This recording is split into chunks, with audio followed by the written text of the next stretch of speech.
ये इनके टोबैको के मेजर कॉम्पिटिटर्स हो करें तो 302 एंड 204 रेस्पेक्ट करें। 9 साल और 5 साल में 8% से कैगर 31 एंड 23%। हेलो फ्रेंड्स, कैसे हैं आप सब दोस्तों। आज फिर एक बहुत बड़ी कंपनी के बारे में हम लोग डिस्कस करेंगे, डिटेल स्टडी करेंगे। वैसे इस कंपनी को मार्केट में लोग सफ़ेद हाथी भी कहते हैं, क्योंकि ये कंपनी लगातार अच्छी प्रॉफिट देती है, अच्छी बॉटम लाइन है, अच्छी टॉप लाइन है, लेकिन उसकी जो शेयर प्राइस है वो वहीं रहती है। उसका एक लिमिटेड रेंज है 200-250 के बीच में, वो पिछले 2-3 साल से उसी रेंज में घूम रही है। लेकिन यहाँ रिसेंटली पिछले 1-2 क्वार्टर में देखा गया है कि कंपनी ने अपने स्टॉक प्राइस में अच्छी खासी मोमेंटम दिखाई है। रिसेंटली अच्छी खासी स्टॉक प्राइस में ग्रोथ भी देखी गई है। इस वजह से दोस्तों मैंने समझा कि चले ये कंपनी 2-3 साल से सो रही थी, अब इसका स्टॉक प्राइस में मूवमेंट शुरू हो गया है, तो इस कंपनी के बारे में एक डिटेल स्टडी किया जाए, वीडियो बनाया जाए, एनालिसिस किया जाए और होपफुली देखते हैं कि आगे इस कंपनी की परफॉर्मेंस तो काफ़ी अच्छी रही है, टॉप लाइन भी अच्छी रही है, बॉटम लाइन भी अच्छी रही है। बस किसी वजह से इसकी जो स्टॉक प्राइजेज है उसमें मोमेंट बहुत ही लिमिटेड रहती है। अब मोमेंट शुरू हुई है, अब उसमें अच्छी खासी ग्रोथ दिख रही है स्टॉक प्राइजेस में। जो इसके इन्वेस्टर्स है उसको कहीं ना कहीं रिवॉर्ड दिख रहे हैं, तो उस वजह से हमने सोचा कि इस पर आज एक वीडियो बनाते हैं ताकि देखा जाए कि कंपनी की करंट परफॉर्मेंस कैसी है और हिस्टोरिकल परफॉर्मेंस कैसी रही है। वैसे इस कंपनी का नाम आप सब ने अब तक गेस कर लिया होगा। कंपनी की नाम ITC है, मोनोपोली कंपनी है, टोबैको में इसका कोई कंपटीशन नहीं है। तो आइए इस कंपनी के बारे में कुछ देखते हैं। जैसे मैंने कहा, सबसे बड़ी टोबैको कंपनी है इंडिया में, टॉप 10 कंपनी में भी आती है, काफ़ी हैवी इसकी मार्केट कैपिटलाइजेशन है। और इसकी स्ट्रेंथ की बात करें, जैसे मैंने आपको ऑलरेडी बताया, नंबर 1 कंपनी है। कंपनी बिल्कुल डेट फ्री है, इसमें कोई उधारी नहीं है। कंपनी अच्छी खासी डिविडेंड भी देती है अपने शेयर होल्डर्स को, अराउंड 3-4% उसको डिविडेंड भी देती है। कहने का मतलब ये है कि अगर इस कंपनी के स्टॉक प्राइस में कोई बहुत ज़्यादा मूवमेंट ना भी हो तो भी इन्वेस्टर्स को एनुअली 3-4% डिविडेंड मिल जाता है। वैसे आजकल इसके स्टॉक प्राइस में मूवमेंट दिख रही है, जिस वजह से हम लोग ये वीडियो बना रहे हैं। नेगेटिव साइड की बात करें तो ये कंपनी क्योंकि टोबैको में डील करती है, कहीं ना कहीं गवर्नमेंट की कोई नई रूल ना आ जाए, कोई नई रेस्ट्रिक्शंस ना आ जाए, ये थ्रेट हमेशा इस कंपनी पे बनी रहेगी। और इस कंपनी की जो 45% रेवेन्यू वो टोबैको बिजनेस से आती है। हालांकि ये कंपनी ITC की बात कर रहा हूँ, और भी काफ़ी वर्टिकल्स में है, होटल इंडस्ट्री में है, पेपर बोर्ड्स भी बनाती है, FMCG में भी कई कुछ हद तक ये शुरू की अच्छी खासी FMCG में भी इसने एंट्रेंस अभी ली है। तो और भी सेगमेंट में ये स्लोली बट श्योरली डाइवर्सिफाई कर रही है। और दूसरा इसका जो फ्लिप साइड की बात करें तो इसमें प्रोमोटर्स होल्डिंग ऑलमोस्ट नेग्लिजिबल है। सारे होल्डिंग्स जो है रिटेलर्स और DII और फॉरेन इंस्टीट्यूशनल जो इन्वेस्टर्स है उनके पास होती है।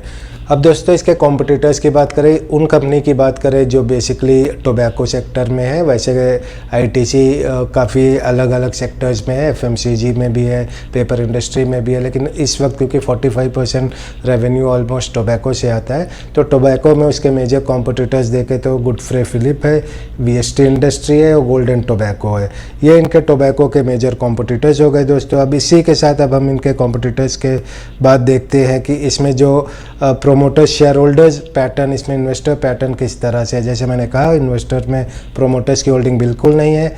FII की 13% के करीब है, DII की 42% के करीब है, और रिटेल इन्वेस्टर जो मेरे और आप जैसे हैं इनके पास होल्डिंग ऑलमोस्ट 45% के करीब है। अब फ्रेंड्स, अब इसके कुछ की इन्फॉर्मेशन देख लेते हैं। बहुत ही बड़ी कंपनी है, मार्केट कैपिटल ऑलमोस्ट 369,000 के करीब है। Currently stock is trading at around 299 के करीब ट्रेड कर रहा है। इसके 52 वीक हाई एंड लो की बात करें तो 302 एंड 204 रेस्पेक्टिवली है। और अगर 52 वीक हाई से ये स्टॉक अभी सिर्फ 1% नीचे है, मतलब ये stock is trading at almost 52 week high. काफ़ी अच्छा इसमें मोमेंटम देखा गया है। वहीं PE की बात कर ले तो इंडस्ट्री की PE 18.6 है और स्टॉक की PE 24.3 है। डेट जैसे मैंने पहले ही कहा बिल्कुल ऑलमोस्ट डेट फ्री है। अब कंपनी की जो performance top line bottom line देख लेते हैं फ्रेंड्स। प्रॉफिट क्या है, सेल्स क्या है। पिछले 2 क्वार्टर की बात करें 2022 की, अभी फर्स्ट क्वार्टर के रिजल्ट्स नहीं आई हैं, तो पिछले 4th और 3rd क्वार्टर की बात करें 2021, तो इसकी सेल्स जो है 15% से बढ़ी है 4th क्वार्टर में सेम पीरियड लास्ट ईयर, और 3rd क्वार्टर में 31% से सेल्स बढ़ी थी। वहीं अगर आप इसकी प्रॉफिट की बात करें तो प्रॉफिट ऑलमोस्ट 12% बढ़ी है फोर्थ क्वार्टर में और थर्ड क्वार्टर में ऑलमोस्ट 13%। बेसिकली नटशेल में इसकी प्रॉफिट और सेल्स रिसेंट परफॉर्मेंस काफ़ी अच्छी रही है। दोस्तों हिस्टोरिकल परफॉर्मेंस देख ले, पिछले 9, 5, 7 साल इस तरह से भी देख लेते हैं कि हिस्टोरिकली कंपनी ने सेल्स और प्रॉफिट के फ्रंट पे किस तरह से परफॉर्म किया है। सेल्स की बात करें, कैगर की बात हो रही है, अगर पिछले 9 साल की बात करें तो 8% से बढ़ी है, 5 साल की बात करें 7% से, 3 साल की बात करें अगेन 8% से, और पिछले साल की बात करें तो ग्रोथ रही है सेल्स की ऑलमोस्ट 23%। वहीं प्रॉफिट की बात करें, 9 साल और 5 साल में 8% से कैगर किया है, 3 साल में 7% और पिछले साल 16% से प्रॉफिट इसकी बढ़ी है। तो मोटा मोटा ये समझ में आ रहा है कि रिसेंट परफॉर्मेंस कंपनी की काफ़ी अच्छी रही है। शायद ये एक वजह रही हो कि कंपनी 4-5 साल तक स्टॉक प्राइस में ऑलमोस्ट सो रही थी और यहाँ रिसेंटली अच्छी खासी ग्रोथ आपको दिखने को मिल रही है। दोस्तों अब डेट टू इक्विटी देख लेते हैं। कंपनी अच्छी सेल दे रही है, अच्छी प्रॉफिट दे रही है, लेकिन कंपनी की डेट क्या है? तो the best part of ITC is almost it is debt free, बिल्कुल कोई उधारी नहीं है। Long term debt is almost zero, तो which is a big plus for this company, क्योंकि अगर कंपनी की डेट नहीं रहती है तो ऑब्वियसली उसकी सर्वाइवल रेट काफ़ी हाई रहती है, क्योंकि उसको इंटरेस्ट पे नहीं करना पड़ता है, जिसके वजह से उसकी प्रॉफिट भी अच्छी खासी ग्रो करती है। वहीं और ज़्यादा स्ट्रिंजेंट मेजर ले बैलेंस शीट पे, जैसे आप देख रहे हैं मैं बेसिकली रिजर्व, इन्वेस्टमेंट और कैश को माइनस करता हूँ लॉन्ग टर्म बोरोइंग और करंट लायबिलिटी से। तो बेसिकली पॉजिटिव साइड में ग्रोथ कितना हुआ है, कैश रिजर्व्स में जो लिक्विडिटी जो कंपनी की है वो कितना बढ़ रही है।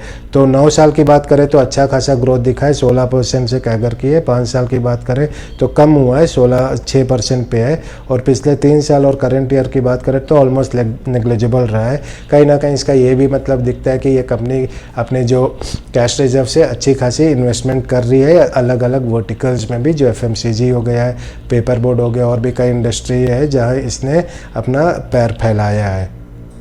अब दोस्तों इसके कुछ रेशियो देख लेते हैं, 52 वीक हाई लो की स्टेटस देख लेते हैं, शेयर होल्डिंग पैटर्न देख लेते हैं। तो रिटर्न ऑन कैपिटल एम्प्लॉयड और रिटर्न ऑन इक्विटी की बात करें तो 31 एंड 23% रेस्पेक्टिवली काफ़ी अच्छा खासा रिटर्न इधर दिखने को मिल रहा है on capital employed and equity. वहीं 52 वीक हाई एंड लो की बात करें तो company is almost at its 52 week high, बिल्कुल 52 वीक हाई पे चल रही है, और कंपनी अपने 52 वीक लो से 47% ऊपर चल रही है। मतलब कहने का मतलब यह है कि company right now it's trading at it peak, मतलब काफ़ी अच्छे खासे वैल्यूएशन पे ट्रेड कर रही है, क्योंकि अपने 52 वीक हाई पे ये अपना करंट जो शेयर प्राइस है वो कोट हो रहा है।